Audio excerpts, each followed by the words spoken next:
Yes, Jan. I can hear me. Okay, sorry. I think if we can start, how important does winning become at this stage of a competition, or is it all part of a process? No, Jan, I mean, winning stays important. It's like what I've always said, you play rugby to win those games, you know, and obviously we haven't won on tour yet. We've got a chance now in Wales. Yeah, and it's not part of the process at all that you end up losing. Part of the process is that you end up growing as a team, and hopefully you grow while you're winning as well. So, yeah, Jan, it's another challenge for us in another country on a different surface. I mean, you're all aware it's a 4G pitch. The first time we would have been playing on a 4G pitch as well. So, yeah, different challenge, different test for us, but I'm sure, you know, we're looking forward to it. What are the aspects of the game that you perhaps focus on this week that you need to grow most, or that you feel the team needs to grow most in this week?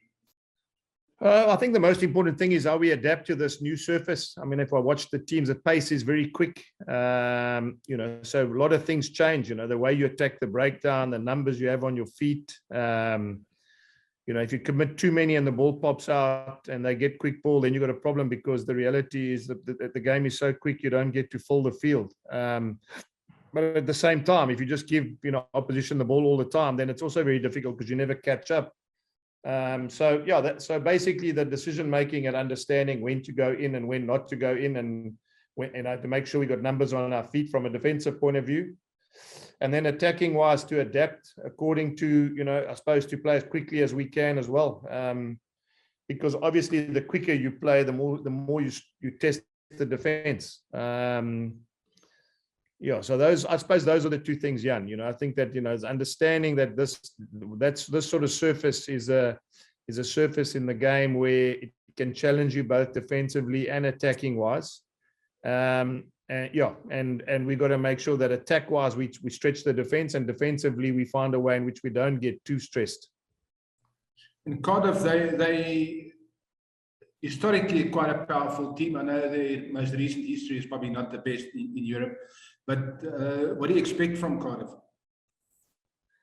Yeah, look at that team. You know, you got Liam Williams and Josh Adams, and, you know, VB as a British Lion, and, you know, and Priestland at fly half. I mean, Welsh rugby strong as well, you know. So, I mean, they got 4 regions. Regions are strong. You saw what happened on the weekend. Dragons came within a point of beating Leinster, you know. So, I mean, you know, I'm expecting exactly the same. You know, this competition doesn't get any easier, Jan. You know, this competition is a tough competition. Cheetahs and Kings came and played in this competition, and, you know, saw how difficult it was to compete against, you know, sides that are well prepared, well coached, and you know, and obviously a lot of international experience as well. So, yeah, I mean, I'm expecting another tough game. You know, hopefully, as I said, it's a different environment, different challenge, different country. You know, been nice and fresh this week. We've obviously tweaked a little bit about how we wanted to train, and spoken a little bit about what we want to get out of this game from a conditioning point of view, and from a preparation point of view. And, you know, I'm hoping that sort of detail we put in this week is going to pay some fruits for us at the end of the weekend. Jake, it's quite a new look backline that you've chosen for tomorrow. Is it just simply a case 4G pitch, or are you trying to get your quickest guys into the team basically, or is it a bit more complex than that?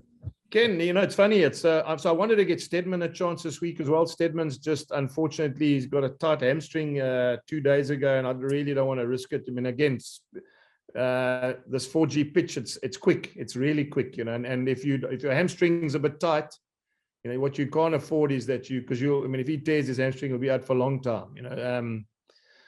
So I would like him as well, you know, play him and Cornwall together at centres. But as it stands, you know, it hasn't worked out. But so to answer your question, a little bit of fortunate that these guys are all ready this weekend. A guy like Kirby coming back, and a guy like, you know, obviously David Creel, who missed out last week. And then, you know, if hopefully Stedman was there, then it would have been a nice sort of almost a sevens lookalike backline that got feet and can step a bit on that surface.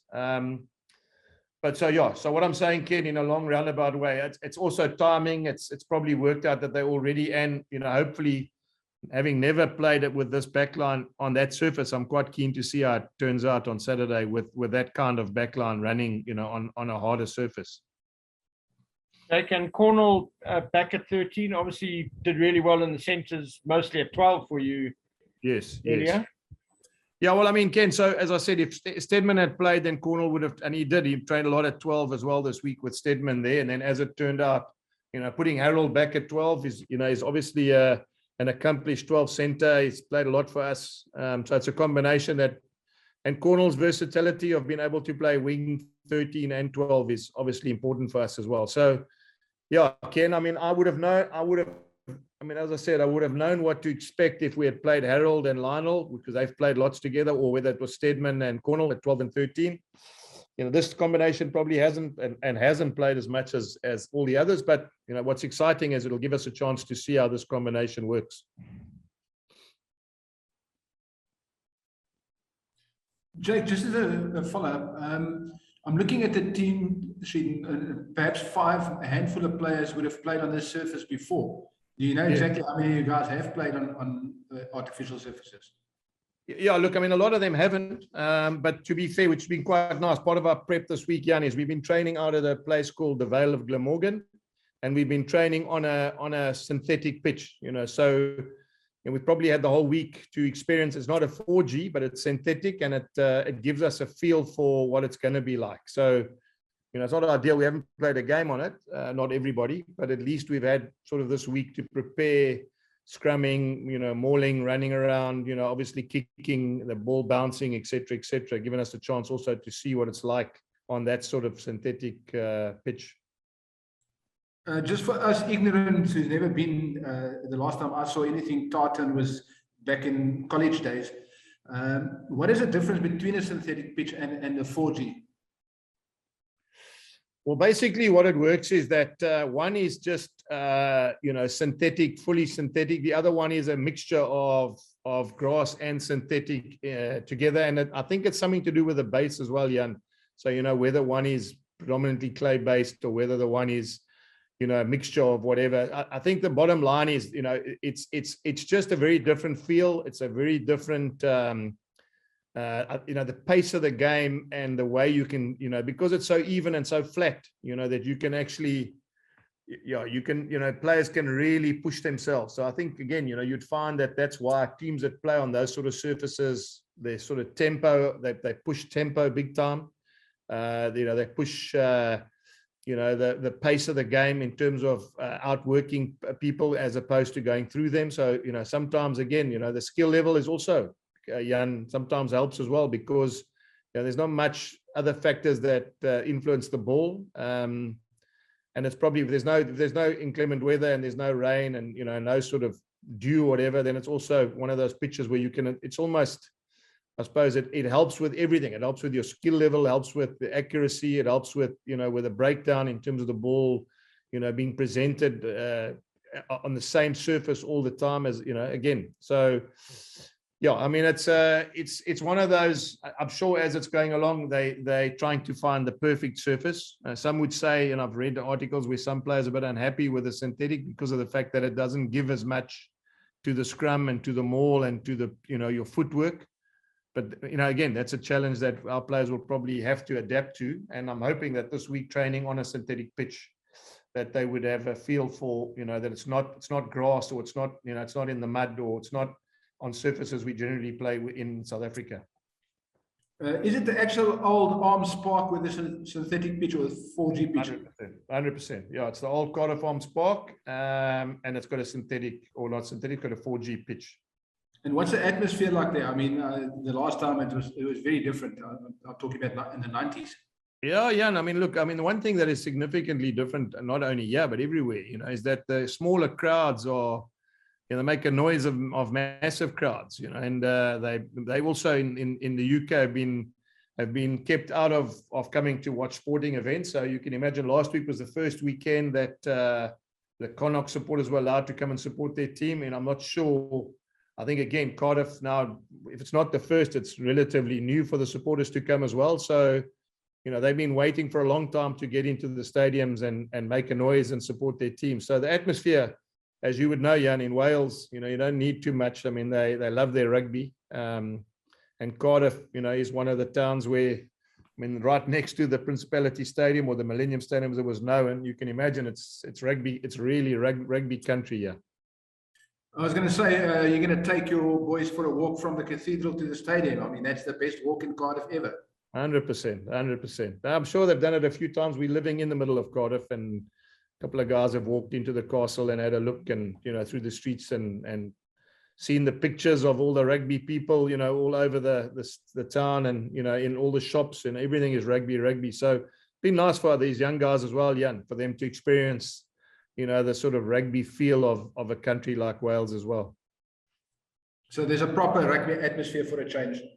Yeah. And, I'm hoping that, as I said, some of these youngsters, I look at a guy like Keegan Johannes, he's on the bench this weekend. I mean, what a tour he's had. He's playing on Cardiff Arms Park tomorrow. He played at the Aviva Stadium against Leinster a couple of weeks ago. I mean, the guy's literally just come out of the junior ranks, and it's wonderful for him to experience that. It's wonderful for him to to see the walkways and all the sort of history that's on the little photos that are in and around the shops. Graham Price and all the sort of legends. I mean, there's all of them there. Gareth Edwards statue in the one shopping center. I mean, it's real rugby country, this, and it's nice. It's nice for me to be able to share that with some of these youngsters, so that at least there's a bit of gees in the team as well. Jake, that first half against Connaught, you guys did pretty well. Was there enough there for you to feel like the guys are on the right track for this weekend? Yeah, Ken, I mean, again, part of that Connaught game, I told you before the game, and it's not being clever, that winning or losing the toss was like a cricket game, like batting on a wet wicket. The reality was going to be difficult. Once we lost the toss, they jumped at saying they'll play, into the wind up the hill first half, because they knew from people that have, they trained there and played there, so they know that ground better. So 10-7 when they ran into the change room, I mean, having chatted to them afterwards, they were very confident they'd done enough to win the game because of the fact that the conditions were going to change so much. But there was enough there, Ken, for us in the first half to see, where we kept the ball, things that I suppose you wouldn't be aware of. But that game, 42 minutes game, ball in play, 42 minutes in those conditions. I think we went to 13, 14 phases about 5 times in that weather. There were times where, as I said, there were a lot of things we did right in that game against trying conditions or in trying conditions. So I'm hoping now that this weekend there's not too many outside factors in terms of weather and rain, etc., and we play on a 4G pitch. And if we can just transfer that sort of composure with the ball in hand and concentrate defensively on not making 1 or 2 silly reads, which we did this weekend, but then we would have grown, kid. Then we would have grown as a team, and we'll give ourselves a chance this weekend to, obviously to get a result. Jake, apologies if you've covered that earlier.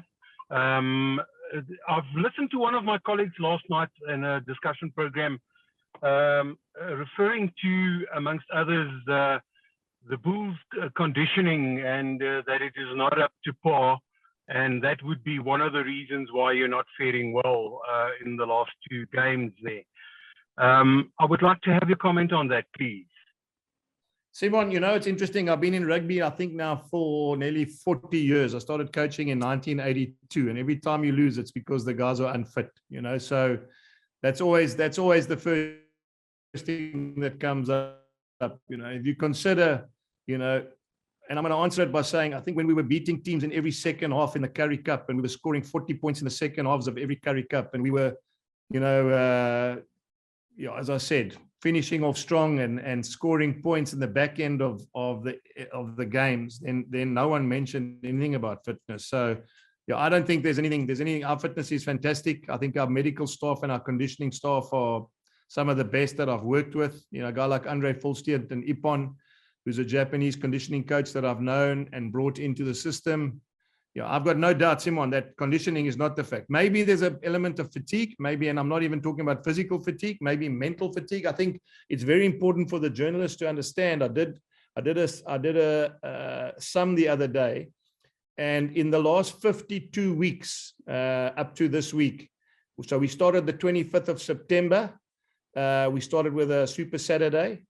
In 52 weeks, which is a calendar year, we played 40 fixtures and had 2 cancelled on the Friday. So we cancelled Griquas on the Friday and we cancelled the Cheetahs on a Friday because of COVID, which means that barring the game, we've actually been training from Monday to Friday for 42 out of the 52 weeks. And mentally, that is incredibly draining. I mean, it's yes, we love it. And yes, we never moan about being on the rugby field. And after COVID, having been able not to play, Simon, we love the fact that we can play rugby. But, you know, you ask anybody that's in sport to back up and get yourself up for, you know, 42 out of 52 weeks mentally is also tough, you know, and to be fair, you know, it's tough, but we've enjoyed the bulk of those 52 weeks. You know, we won 3 competitions or 4 competitions.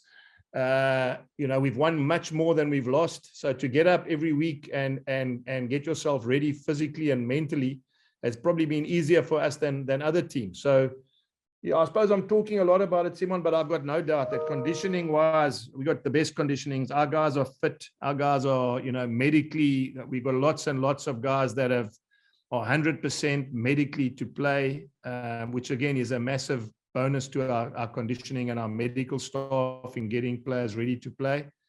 So yeah, I wouldn't buy the fact that we are unfit. I mean, we far from unfit. We probably not, you know, probably not where we want to be now. And I'm talking about after 42 weeks of 52 playing, but I mean, that goes with the territory as well. Jack is, sorry, Ken. So I sort of follow. Yep. Jake, when you arrived at Loftus, you would have been aware that the Bulls had a bit of a reputation for not traveling well overseas. Yes. You know, that Super Rugby showed that. Yes. And people just thought they're just guys who don't travel well. You're not picking up any of that sort of vibe at the moment. It's probably too early to tell anyway, isn't it? Yeah, Ken, I mean, look, I think historically playing away from home for any team is difficult. You know, I mean, it's a competition where, you know, the interesting thing about this competition, I think out of the first 2 rounds, there have been 3 away game wins. And the 3 away game wins, 2 were in Zebra and 1 was against Dragons and Leinster, which in itself, you know, Leinster, as we've said, is one of the strongest teams in Europe. So if you consider, that means, you know, 88% of the teams have won at home. And that, again, just proves the point how tough it is for any team to even play away from home, you know. So I wouldn't put the Bulls in and ring fence them and say, you know, when I was at the Brumbies, we went for the longest run away from home record. When I was at Montpellier, we won, I think, 9 or 11 out of the 13 games we won away from home. I think, again, it's, I mean, to get 2 Irish teams straight up like we did, Connacht and Leinster, is always going to be a tough ask for a tour. You're talking about consistency, Ken. Leinster top team in Pro 14 or Magnus League or Celtic League. You talk about Connacht, who won this competition a couple of years back, and you're talking about an Irish system that's very, very strong. And you look at what Rassie does now with the national setup is almost, you know, learn from what's working in the Irish setup. You know, the Munster, the central contracting, the Leinsters, the 4 provinces, the coaching systems, the academy systems, etc., the player identification system they use, EPD squads. So again, I'm saying it to you, Ken. We were always going to be up against it against 2 really good Irish teams as well. Not taking any away from the fact it's not going to get any easier. Cardiff will be strong, you know, as they've proved over the years. Edinburgh have been, you know, they've got a lot of Scottish players in their setup as well. So yeah, I'm not for 1 minute thinking that, you know, the Bulls have fallen back into a rut where they can't tour. This is a very, very different tour to what we used to. It's completely different for everybody. You know, it's completely different for even for the supporters to have a look and see. You know, we're used to watching Wellington Hurricanes in the Cape Town, and we're used to watching Crusaders in Christchurch, and there's a massive difference to what they're seeing on TV now. But at the same time, Ken, it's exciting. So we got to get it right. I mean, we've got a chance tomorrow against Cardiff, and hopefully we'll get an away win, you know, and then things will, you know, obviously kick on. Jan, you had a question? Yeah, sorry. It's basically very similar to what Ken was going to ask. Jake, what I wanted to ask is Henning with you guys, or are you still in touch with Henning? Yeah, shame. Henning, as you know, as I said, Jan, I mean, he's got other commitments. I mean, he can't be full time with us. And he had to get back. I think he's got 1 or 2 business commitments that he's got. But I mean, he's never far away. You know, he's always sending messages on the group and motivational comments, or, you know, little triggers of getting players to understand that people back home are still supporting us. Yeah, so yeah, you know, it's not a case of because he's not here, everyone's not motivated or everyone's not, you know, lost focus. I mean, it's sometimes also nice to not have him around, and I'm talking about because it challenges us to not always take for granted that, you know, you're going to have a guy motivating you to play rugby. You've got to play rugby because it's also fun. Yeah, I was about to say, because obviously Henning's got his own quirks and unique ways of keeping the guys fresh. And perhaps that's the missing ingredient. Yeah, but saying that, Jan, I mean, as I said,